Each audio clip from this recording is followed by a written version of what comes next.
তৃণমূলের গুন্ডা রাজ শেষ হতে চলেছে, দাবি নরেন্দ্র মোদীর।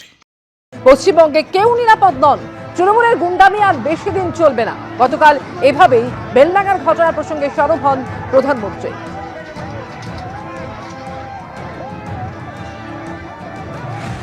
कल ही देखा है एक महिला पत्रकार के साथ टीएमसी के गुंडों ने कितनी अभद्रता की है।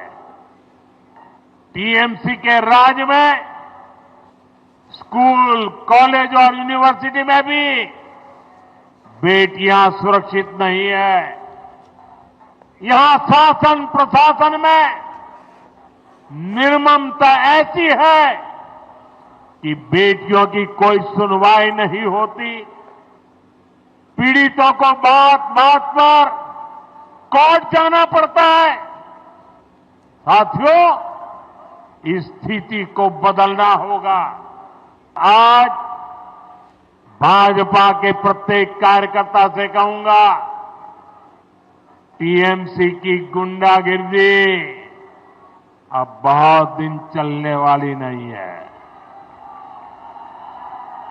टीएमसी की गुंडागिर्दी का भी अंत होगा और गरीबों को डराने धमकाने वाली टीएमसी की राजनीति भी समाप्त होगी। বেলডাঙ্গার অশান্তির ঘটনায় তৃণমূলকে নিশানা করেছেন প্রধানমন্ত্রী নরেন্দ্র মোদী। আর বেলডাঙ্গায় এই অশান্তি প্রসঙ্গে বিজেপির সঙ্গে নাম না করে হুমায়ুন কবিরকে নিশানা করলেন অভিষেক বন্দ্যোপাধ্যায়। বেলডাঙ্গায় অশান্তিতে ইন্ধন বিজেপির, অশান্তিতে মদত দিচ্ছে এক গদ্দারও। নাম না করে হুমায়ুন কবিরকে এভাবেই নিশানা করেছেন অভিষেক বন্দ্যোপাধ্যায়। ঘটনাটা ঘটছে, এর ইন্ধন দিচ্ছে বিজেপির বাবুরা। আর একটা নতুন গদ্দার তৈরি হয়েছে এই মাটিতে। সে ধর্মে ধর্মে বিভাজন তৈরি করে মানুষকে মানুষের বিরুদ্ধে যারা লেলিয়ে দেয়, তাদের বিরুদ্ধে মুর্শিদাবাদকে এক হতে হবে।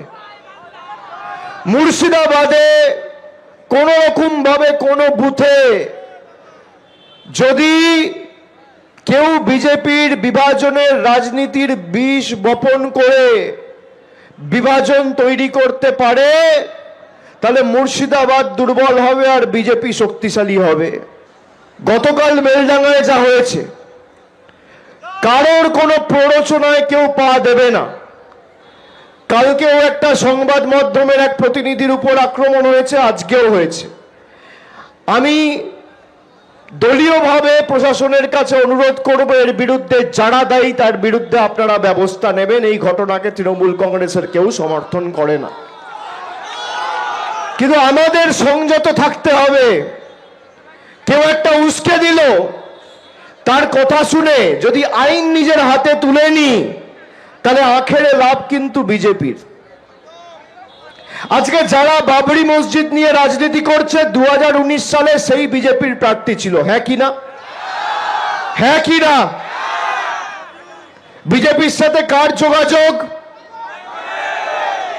কার যোগাযোগ? বেলডাঙ্গায় অশান্তির ঘটনায় যখন নাম না করে হুমায়ুন কবিরকে এভাবে আক্রমণ করছেন অভিষেক বন্দ্যোপাধ্যায়, তখন পাল্টা হুমায়ুন কবির কি বলছেন শুনুন।